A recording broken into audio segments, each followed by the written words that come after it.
అది మనిషి జన్మ కావచ్చు, ఏదో ఒక జన్మ కావచ్చు. అసలు జన్మ అంటే ఏమిటి? అది మొదలు.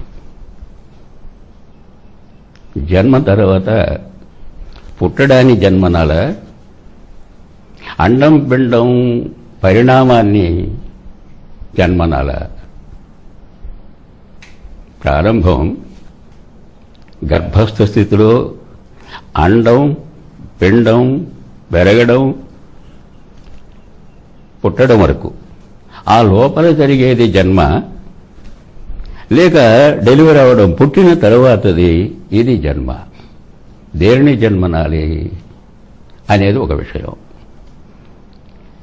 ఏ జీవికైనా జరిగేది ఇది. జన్మ, పుట్టడం, దీనికి కారణాలు ఇవన్నీ కూడా అన్ని జీవుల్లోనూ ఉన్నాయి. సూక్ష్మంలో కూడా, సూక్ష్మ జీవులకు కూడా జన్మలు ఉన్నాయి. అయితే మనిషి కూడా మరి ఈ జన్మకు సంబంధించి, పుట్టుకకు సంబంధించి ప్రత్యేకత ఎక్కడ కనబడడం లేదు. ప్రాసెస్ అంతా ఒకటే. అది ప్రకృతి సహజమైనటువంటి రీతిలో అది జరుగుతోంది అని మనం అనుకోవాలి. ఎందుకంటే మనిషిగా ప్రత్యేకమైతే మిగతా జీవులకు అవకాశం ఉండేది కాదు. కానీ మనం జాగ్రత్తగా పరిశీలిస్తే ప్రతిదీ సూక్ష్మజీవి చేసి ఏనుగు వరకు కూడా ఎక్కడ ఏదైనప్పటికీ కూడా ఆ జన్మ పుట్టుక సాధారణమే విధానం. అయితే మరి ఎంత బ్రహ్మాండమైనటువంటి విశ్వం ఉంది, సృష్టి ఉంది, పక్కన అనేక గ్రహాలు ఉపగ్రహాలు ఉన్నాయి.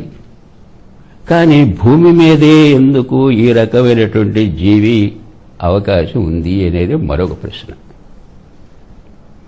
పక్కనే చంద్రుడు ఉంటే ఆ చంద్రుడి మీద ఏమీ లేదు, జీవులు లేవు.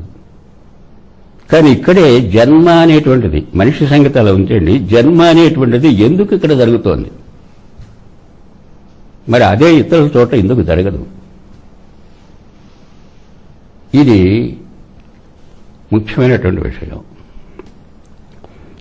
ఎందుకనంటే సృష్టి పదార్థం అక్కడి నుంచి వెళితే, సృష్టి పదార్థం అనేటువంటిది ఎనర్జీ నుంచి మ్యాటర్గా పరిణామం చెందుతుంది. అది ఈ మనకు కనిపించేటటువంటి జీవరహితమైనటువంటి సృష్టి.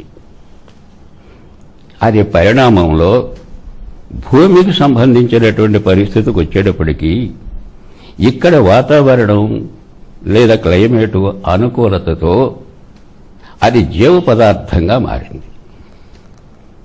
జీవ పదార్థం అంటేనే జీవులకు ఉండడానికి అవకాశం అనేది ఆ మాటలోనే ఉంది.